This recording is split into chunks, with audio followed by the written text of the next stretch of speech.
Folks, thanks for tuning in. There is a hidden history that has been deliberately obfuscated from the peoples of the world, and that's why we are on the trail, and we hope that you're on the trail too. We're talking about the Nikwasi Mound right here. That's the Judah rock. This is years ago, actually 2013, so it's been a while. And I was there, and you can see all these petroglyphs on the rock. We've covered that in an earlier show, but I want to get into that little figurine that we showed. I think you'll find it really interesting with Dr. Laura Lynn Riverwind when she looked at the artifact, what she came up with, which sort of confirmed my suspicions. We'll get into that and so much more. But first, a word from our sponsor, Virtual Shield. A new surveillance bill will allow Australia to spy on their citizens' internet activity. This bill gives the Australian government the right to disrupt private citizens' computers, hack their online accounts, and modify or delete data.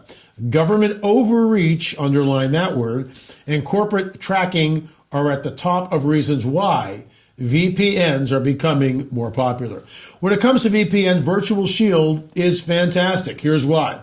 First, Virtual Shield is a no-log VPN. That means Virtual Shield doesn't store your search history on their servers. Second, it's the fastest and easiest VPN. Third, they have a 30-day free trial. Come on, folks, 30-day free trial. Give it a go. If you want to stay anonymous online, you'll love Virtual Shield. This Black Friday, you can try Virtual Shield for 30 days free, plus 50% off for life if you hurry.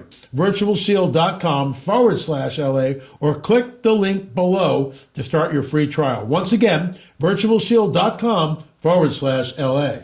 I'm going to run this clip again because we get a lot of new viewers here, and I know people go, LA, you're repeating. Well, I have to repeat because a lot of new people come here. We want to keep them up to speed other than going, well, you can look at the show from 2 or 3 days ago and go from there. Before I roll the tape, I want to say this. I'm going to be talking about something very revealing. It's what I've been saying all along. I won't go into any more detail other than that. Please go to pp&s Report. That's on Rumble, Roku, or Bitchute. pp&s Report Uncensored, and you will find out the information. It has to do with breaking news. Hint, hint, hint. All right, let's roll the tape.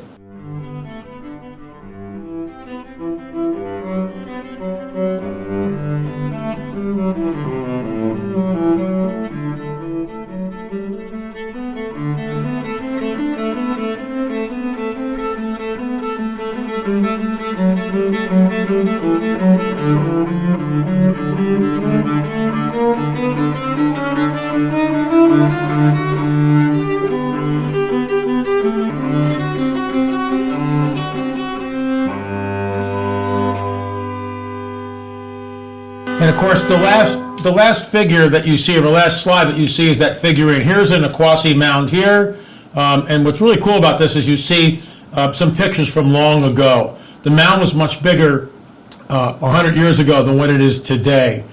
Erosion, road building, who knows? But look at the covered wagons there. It's just incredible. And again, we covered this in an earlier show this week. That's the Nikwasi Mound underwater. Another shot of it. So here's what I want to get into. Here's the figurine, and we'll show all different angles again. And there it is, this kneeling figurine. And there's a frontal view, and if that's not the head of a serpent, I don't know what is. There's a side view. We can see that the face comes out like this.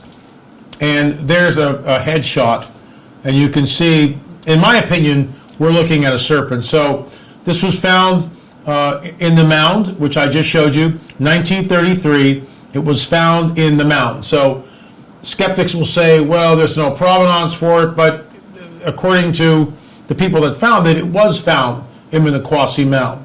And that's troubling because Native Americans, First Nation people, for the most part, did not travel in objects like this. They just didn't do it. So this is from Dr. Laura Lynn Riverwind, and this is what she says. The head doesn't look like anything I've seen in the U.S. before.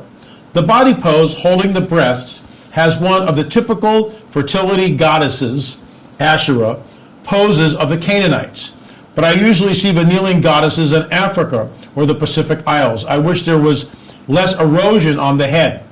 I see the photo labels are serpent, so I'm guessing these were found in a U.S. serpent mound. She didn't know where it came from. I deliberately withheld that from her. So it wasn't in a serpent mount. It was on the Kwasi Mount.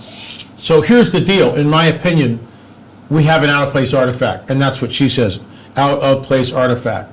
And it shouldn't be there. It's just like the stone, what they call the bow stone, in New Hampshire at America's Stonehenge. What is that doing there? What is that doing? It has no place being in New Hampshire. Tubal of the Canaanites and dedication, that's all in episode 4 and episode 5 of On the Trail of the Nephilim. So something's going on here, folks, and I'll just leave it at that. And this is why we're on the trail. That's why we made all these films. And I'm about to go into our whole UFO report, and I kept my word. I've got some very interesting things for you, and I'll show you that in a minute on the other side of the break. In the meantime, if you're interested, long weekend, you can check us out by going to streaming.lamarzulli.net, streaming.lamarzulli.net. Binge watch all 7 of them. I promise your mind will be blown.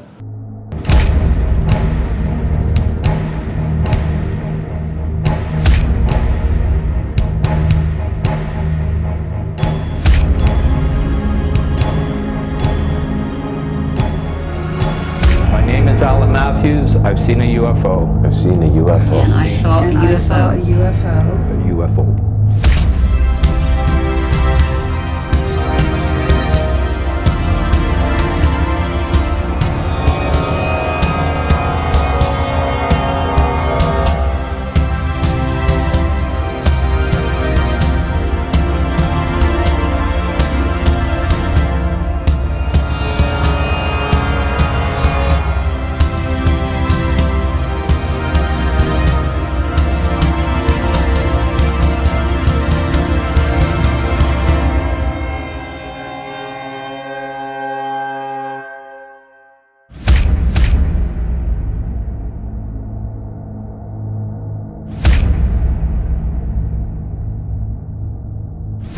Let me read from this book, and then I'll show you the pictures. Jesse Marcel Sr. became the fall guy for events that spiraled out of his control. He was caught up in what amounts to be a deliberate cover-up of the truth, a managed agenda by the powers that be, or as President Eisenhower warned us, the military-industrial complex, or the deep state. Marcel Sr. was paraded into a room with a photographer who was most likely handpicked. Remember, only a few days earlier it was announced that a flying disc had been recovered. This story went global very quickly, and General Ramey, the base commander, was engaged in damage control. If you look at the pictures taken at the press conference, you can see Marcel's face is one of disbelief, in my opinion. There is another dynamic of the story which most people have not heard. The now iconic picture of General Ramey yucking it up with the press while the patsy Marcel looks on has been analyzed, specifically the telegram that Ramey is holding in his hand. The telegram refers to bodies and a disc that will be shipped. Here was the research from Dr. David Rudiak, who spent 2 years investigating the Ramey memo. Fort Worth Army Airfield acknowledges that a disc is the next new find west of the cordon. So I'm going to show you this right now. There's a picture of Marcel Sr. holding the wreckage right there. This is at Fort Worth Army Airfield. And that's Major Jesse Marcel posing with debris. To think that he would mistake a weather balloon for a crash, the whole idea is patently absurd. This man handled this stuff, was involved in it on a daily basis. And it really impugns his character. So there's the infamous telegram that Ramey is holding in his hands, and this is what it says. Acknowledges that a disc is next find west of cordon. And it continues from there, and then it talks about, where is it? Victims of the wreck. Victims of the wreck. Well, if it's a weather balloon, why do we have victims of a wreck? So, a lot of people, pro and con, people will say that really didn't happen and that it was a weather balloon and the telegram doesn't prove anything. Those of us who look at this, what victims are you talking about? What is this disc that you're talking about? So it's been covered up, and of course now with the ongoing revealing of the so-called extraterrestrial phenomena on Tucker Carlson, CNN, basically all media outlets are talking about it. And our government has admitted that UFOs, UAPs, unidentified aerial phenomena, is real. The whole phenomena is real. So that leads me to this, that we talked about this man who and let me just read this again so you know where I'm going with this. Okay, I bought into the ancient alien theory at a young age. I no longer believe that theory. I also had an encounter with a hybrid female in my 20s. She had blonde hair and large blue eyes, and it was on top of me. She was on top of him. I was in and out of foggy sleep, and it took my seed, if you know what I mean. Spoke to me during the event, but I can't remember all she was saying except, does that feel good? In other words, the bottom line, this man was raped. So, what was interesting about this ties into another story that we heard. And we had hairs. This man was raped by two blonde female hybrid beings, all right? And he wakes up the next morning and his lower extremities are on fire, number one. Number two, he notices that there were two blonde hairs, very whitish blonde, the platinum blonde hairs on his chest. And he has the presence of mind to collect them and put them in a plastic bag. These hairs were then analyzed. And this is the slide I wanted to show you. So the green line here in this graph is hair that has been bleached or dyed. The blue line is a normal human hair. You see it kind of goes up and then it just falls rapidly and goes out of the picture. So the purple line and the red line is from one of the Paracas skulls, which looks, actually, it's not this one, but it looks very similar to that. So we took a hair sample from that and we put it under a scanning electron microscope. By the way, this graph here is in the book On the Trail of the Nephilim. Shows you what kind of information is in that book. But I digress. So the reddish line that you see above, that's from the mummy. The purple line, and I hope I got that right. I'll say it again. The reddish line, the very top, and you can see it come up on the side of the graph. It goes up and then it kind of trails down. That's from the mummy, 2,000-year-old mummy skull, all right? The purple line that you see here is from the two blonde hairs. Notice that they're almost identical. One hair is about 2,000 years old. The other one is in modernity. So first of all, you've got a 2,000-year gap. They don't look anything like the Raman spectrometry from the dyed human hair or the normal human hair. They track. And when we saw that, we fell out of our chairs. We really did. It was mind-blowing. In the book, On the Trail of the Nephilim, Stephen Colbern, who analyzed these and put them under Raman spectroscopy and talks all about it in the book. And because we had critics saying, you know, there's always naysayers, always critics, but the bottom line, this is hard science. Is there a similarity? In other words, what we are seeing, and it's not conclusive proof, but there seems to be a relationship between the modern day hybrid female and that 2,000-year-old skull found in Paracas. That's why we're on the trail of the Nephilim. We also know that from the book of Daniel, a prophecy, that their seed will mingle with the seed of men, but they shall not cleave to them. And we're talking about the latter days, the end times. Be like the days of Noah when the Son of Man returns, right? At the coming of the Son of Man. Like the days of Noah. What does that mean? We know that the Nephilim were on the earth in those days. That's a huge red flag for anyone who's interested in eschatology at all. That tells us exactly what's going on. So their seed, their seed will mingle with the seed of men. Well, who is the they? It can't be the seed of men. And so what we're seeing here is something which many people run away from. They can't handle it because there's nothing in their grip. There's nothing in their, they haven't been exposed to any of this. And so when you drop a bomb on people that there seems to be a relationship between these two hairs from a hybrid female that raped this guy, all right, and a 2,000-year-old elongated skull. And as we pointed out on this show and other shows many times before, these skulls from Paracas, these elongated skulls, are not the result of cranial deformation, cradle headboarding. They are, in fact, genetic. And in our film, number 6 on the Trail of the Nephilim, DNA, the final result, we've got archaeologists, anthropologists, medical doctors, surgeons, optometrists, chiropractors, all coming on the record, and they all say the same thing. Whatever we're looking at here, it must be genetic.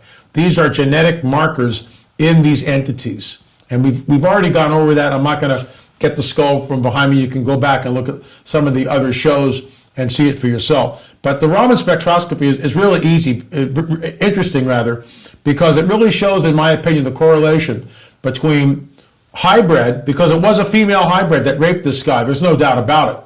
Absolutely no doubt about it. And the mummy skull from antiquity. I'll read this again.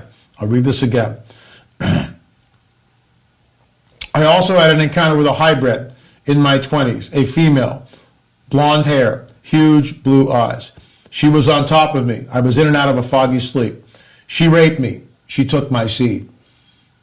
Folks, there is a breeding program. There is a breeding program, just like there was way back in Genesis 6. This is the secret that no one wants to talk about, or few people talk about. So if there really are from Zeta Reticuli, and if there's some higher form of entity, then why is it always in the cover of darkness, number one? Why do they have to rape people like this, number two? Why do they take 5-year-olds and implant them against their will, number three? Why do they take people against their will in the middle of the night and perform bizarre experiments on them over and over again? Why do they take cows and mutilate them, drain them of all the blood, carve out their sex organs, and then drop the mutilated cow back in the farmer's field? Why not just dump the cow in the ocean? I mean, if they have the craft that can move at those speeds, that's no problem at all. Why leave any type of trace evidence? And we know that carnivores and scavengers don't get near the carcass. Look, I could go on about this, but in my opinion, this whole phenomenon is something that's very dark, very malevolent, and very nefarious. Anyway, folks, thanks so much for watching. We've got our free UFO film. It parallels this book in some ways. You can go to streaming.lamarzulli.net, streaming.lamarzulli.net. Watch the film for free. It's free, okay? And the reason why I released it for free, this information is vital. If you haven't seen it, please go and watch it. Sit down, pop some popcorn, spend an hour, educate yourself. There is so much information in that film. Anyway, please go to our Rumble account, pp&s Report Uncensored, Roku, Bitchute, or Rumble. Very special announcement today. I think you'll find it interesting. Thanks so much for watching On the Trail of Nephilim, and of course our daily UFO update and report. Remember, we'll see you on the air or in the air. Thanks so much for watching.